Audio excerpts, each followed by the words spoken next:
আসসালামু আলাইকুম। দূরে এবং কাছে যে যেখান থেকে আমার আজকের ভিডিওটা দেখছেন, আশা করছি সবাই ভালো আছেন। আলহামদুলিল্লাহ, আমরাও আল্লাহর অশেষ রহমতে ভালো আছি। এখন অনেক সকাল, এখন বাজে সকাল 4:45। আজানটা মাত্র হয়েছে কিছুক্ষণ আগে। আমি আরও অনেক আগেই উঠছি ঘুম থেকে, আজানের আগে। তো আজানের আগে উঠে গাছ থেকে পাতা ছিঁড়ছি। বাজারে কেনা কোনো সবজি, আলু বেগুন হোক, মানে কিছু দিয়ে কিছু রান্না করে খাইয়ে কোনো শান্তি পাইতেছি না। এর জন্য কালকে রাত্রেই চিন্তা করছি যে আমি সকালে সকালে উঠে রান্না করব গাছের পাতা টাতা। এখানে 5 রকমের শাক আছে। এখানে আছে মিষ্টি কুমড়া শাক, আলু শাক, তারপরে পুঁই শাক, তারপরে আরও জানি কি একটা শাক। এরকম মিলাইয়া 5 রকমের শাক পাতা দিয়ে আজকে তরকারিটা রান্না করব। আর এখানে নিছি 3 রকমের মাছ। রুই মাছ নিছি একটা, শোল মাছ নিছি, পাঙ্গাস মাছ নিছি। যার যেটা ভালো লাগে, কারণ সবাই তো এখন ঘুম, কারো কাছে তো জিজ্ঞাসা করতে পারবো না যে কি রান্না করব। এই জন্য 3 পুটলা মাছ ভিজাইয়া 3 পুটলা মাছ থেকেই মাছ নিছি। যার যেটা ভালো লাগে সে সেটা খাবি। তবে একটা তরকারি রান্না করব শাক দিয়ে, 5 রকমের শাক দিয়ে একটা তরকারি রান্না করব। তো আমি মাছগুলোর আগে ভেজে নিতেছি। তো ভাজা হইতেছে, তো কড়াইয়ের একটা গন্ধতে মনে হয় একজন উঠে গেছে ঘুমেতে, বাচ্চা, আমার মেয়ে বাচ্চাটা। তো মাছগুলা ভাজা হোক। এতটাই গরম পড়ছে, মানে কি বলবো, বলার কিছু নাই। সকাল যদি হয়, সূর্যটা একটু কোনো রকম উঠতে গেলেই সে সূর্যের তাপে কোনো মানুষ সুস্থ থাকে না। আমাদের এদিকের অধিকাংশ লোকই অসুস্থ হয়ে গেছে। 43 ডিগ্রি 44 ডিগ্রি তাপমাত্রা আমাদের এইখানে। তো কিছু বলার নাই, এতটা অস্বস্তি, রান্না তো করতেই পারি না। এই গরমে আমাদের স্কুল আগে একবার 1 সপ্তাহ বন্ধ দিছে আমাদের অঞ্চলে, পরে 2 দিন ক্লাস হয়েছে, এরপরে আজকে থেকে আবার বন্ধ দিয়ে দিছে। আমাদের এলাকায় পাশের এলাকায়, মানে আমাদের অঞ্চলে একটা শিক্ষক মারা গেছে, 2 জন ছাত্রী মারা গেছে, মানে গরমে। এই হলো বর্তমানে আমাদের পরিস্থিতি। বৃষ্টি তো নাই, মনে হয় যে রোদের থেকে, মানে রোদ যে, মানে সূর্যর তাপ থেকে মনে হয় যে একটা গুঁড়ো পড়তেছে। রোদের গুঁড়া না আগুনের গুঁড়া, কি কমু কিছুই বুঝি না। মানে এতটাই খারাপ অবস্থা, এতটাই গরম, যা মানে বইলে বোঝাবার মতো না। এই গত 3 দিন আগে আমি হঠাৎ, সুস্থ মানুষ, কেমনে জানি কি অসুস্থ হয়ে পড়ছি। মানে 3 বার বমি করতে যাইতে পারছি নিজে হাইটে হাইটে। 3 বারের পরে আর আমি মানে জ্ঞান হারাই ফেলাইছি, কিছুই কইতে পারি না। মানে এতটা অস্বস্তি। এদিক দিয়ে আবার কারেন্ট থাকে না, এদিক দিয়ে খাইতে পারি না, গরম, মানে সব দিক দিয়ে যন্ত্রণায় পড়ে গেছি। জানি না আল্লাহ কি আমাকে পরীক্ষা করতেছে না কি হইতেছে, কিচ্ছু বুঝি না। এদিক দিয়ে ক্ষেত খামারে পাট টাট রোদে পুড়ে একবারে চিপা ধরে গেছে। গরিব মানুষ যারা, তারা তো একটু ক্ষেত খামার করেই চলে, তাকে আর চলার কোনো ব্যবস্থা থাকলো না। পানি সেচ দিয়ে কতক্ষণ, মেশিন দিয়ে সেচ দিয়ে কতক্ষণ চালান যায়, একদিন দিলে পরের দিনের রোদেই তা শুকাই যায়। আর এক বিঘে ভুঁই সেচ দিতে মনে করেন অনেক পয়সার ব্যাপার। তো কথা বলতে বলতে তরকারি রান্না শেষ করে ফেলছি। তো রান্না বসাই দিয়ে, মানে চুলাতে জাল ধরাই দিয়ে আমি মনে করেন গিয়ে বাড়ির উঠান দিয়ে কটা রাই শাক হয়েছিল। যখন রাই ক্ষেত থেকে তুলে আনা হয়েছিল, তখন কিছু কিছু রাই সাইড দিয়ে ছিটে যায় পড়ছে, আর কলের পানি টানি পড়ে ও রাইগুলা বেশ বড় হয়েছিল। তো রাইগুলা আর আমি গাছগুলা তুলে ফালাই নেই, পরিষ্কার করে রাখছি, আর মাঝে মাঝে একটু পানি টানি দিছি।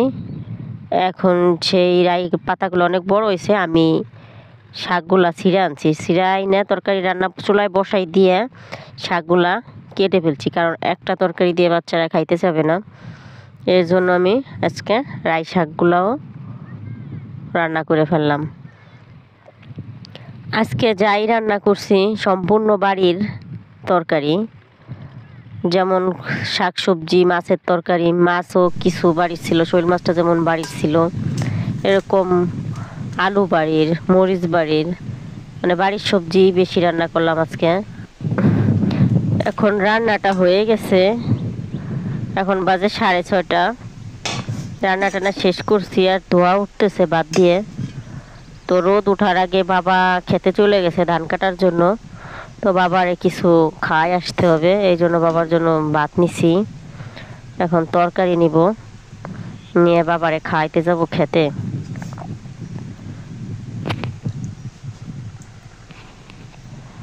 এই গরমের ভিতরে বাবারা কেমন হয়, এই গরমের ভিতরেও তারা বাড়ি বসে থাকে না, তারা চিন্তা করে বাচ্চাকে কিভাবে খাওয়াবো এইটা মনে করে এই গরমের সময়ও তারা চলে গেছে। আমরা ঘরে বসে একটু রান্না করতে পারি না। আর বাবা আমি ওঠারও আধা ঘন্টা আগে ঘুম থেকে উঠছে, উঠে সে খেতে চলে গেছে। আমার এই কথা বইলা গেছে যে রোদ ওঠার আগে আমার কটা খাবার পাঠাই দিস, কিন্তু বাচ্চারা ঘুমানো, এখন ওকে ডাকাও যাবে না বাবার খাবার দেওয়ার জন্য। এর জন্য আমি নিজেই রান্না শেষ করছি, শেষ করে এখন বাবার জন্য খাবার নিয়ে আইছি। তো বাবা ওই যে শার্ট গায়ে দিয়া কাটতেছে ধান, তো মুখের দিকে তাকান যায় না, চোখ মুখ লাল হয়ে গেছে, যদিও বা সূর্য এখনো উঠে পারে নাই, কিন্তু শার্টটা পুরো ভিজে গেছে, পিঠ টিট পুরো ভিজে গেছে। তো এই যে খাবারটা এনে আমি ব্যাগে রাখছি।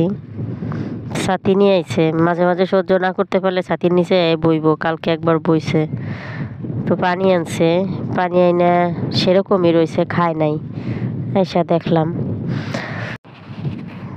আমি দাঁড়াই রয়েছি, এখনো রোদ ওঠে নাই। বাবা বললো যে সামনে আর অল্প কটা ধান আছে, 2-3 আলা হবে, এই 2-3 আলা ধান কাইটে তারপর আসতেছি। তো বাবা চলে আইছে, আর একটা মামা বাবার সাথে ধান কাটতেছে, সেই মামা রুটি আনছিল, সে মামা রুটি খাইতেছে, আর বাবা হচ্ছে গিয়ে ভাত খাইতেছে। এখন কেবল বসছে। এই হচ্ছে গিয়ে কৃষককে ভাগ্য, এত কষ্ট করার পরও হেরা শান্তিতে একটু পয়সা খাইতে পারে না। আর শহর বন্দরে যে মামারা থাকে, সেই মামারা এই কষ্টের ধান থেকে চাল হবে সেইটা চেয়ার টেবিলে বসে খাইব, আর হেরা পায়ে হাতে কাদা, সে অবস্থায় খাইতে হয়, শরীরে ঘাম, কোনো মতে জীবনটা বাঁচানো, এছাড়া কোনো গতি নেই। এই হচ্ছে গ্রামের গরিব দুঃখী মানুষের জীবন। এক সাইডের ধান কাটা হয়ে গেছে, আবার এই যে আর একটা খোলা, এই খোলাটা নতুন করে ধরবি, ওই যে পিলি দিয়া, ওই পিলি দিয়া হচ্ছে গিয়ে ওই জায়গাটা কাটা ধরবি। এখন খাওয়া শেষে ওই যে মামা যাইতেছে, বাবাও খাওয়া শেষ হলে বাবাও যাইব। এই যে এই সাইডটা এখন কাটবি। তো বাবা খাইতেছে, আমি ছাতি ধরে রাখছি, এখন একটু একটু রোদ লাগে বাবার শরীরে। তো যতক্ষণ আমি মাথার উপর দাঁড়াই আছি ততক্ষণ ছাতিটা দিয়ে একটু ছায়া দেই, সে একটু খাক। এতটাই ঘাম, মনে কয় যে কাজ করার দরকার নাই, বাড়ি আইতে চলেন, কিন্তু কিভাবে বলবো, বলতেও পারি না। এখন পর্যন্ত তো আর ফ্যামিলির পুরো দায়িত্ব নিতে পারি নাই, আল্লাহ সেই সামর্থ্য দেয় নাই। তো বাড়িতে চলে আইছি, বাড়িতে আইসে একটু নিজে রেস্ট করছি, হাইটে আস্তে আস্তে রোদ উঠে গেছে, রেস্ট করে নিজে খাইতে বসি। এখনও বাচ্চারা ঘুমিতে ওঠে নাই, তো আমি কিছু খাইয়া নেই। আমি কটা ভাত নিছি, শাক ভাজি নিছি আর তরকারি নিলাম, এখন নিজে বসে কটা খাই। সচরাচর এই সময় রাই শাক পাওয়া যায় না, তো আমি রাই শাকগুলো যখন ছিঁড়ছি পুরা সরষার ঘ্রাণ কইছে, ধুইছি যখন তখনও সেই একটা সেন্ট করছে। আর এখন ভাত মাইখে নিছি, এত ঘ্রাণ করতেছে, আমি মনে হয় রাই শাক দিয়ে এই ভাত কটা খাইতে পারতাম। তরকারিটা নিছি একবারে বেশি, তরকারি চাইতে রাই শাকটাই অনেক ভালো লাগলো আমার গালে, অনেক মজা হয়েছে শাকগুলা। তো এই যে আমি প্রথম মানে অসময় রাই শাক খাইলাম, আগে পরে কখনো খাইনি, শীতের সময় খাইছি, গরমের সময় কখনো খাওয়া হয় নাই, এই যে হচ্ছে ফার্স্ট টাইম। তো আমি এখন থেকে 12 মাস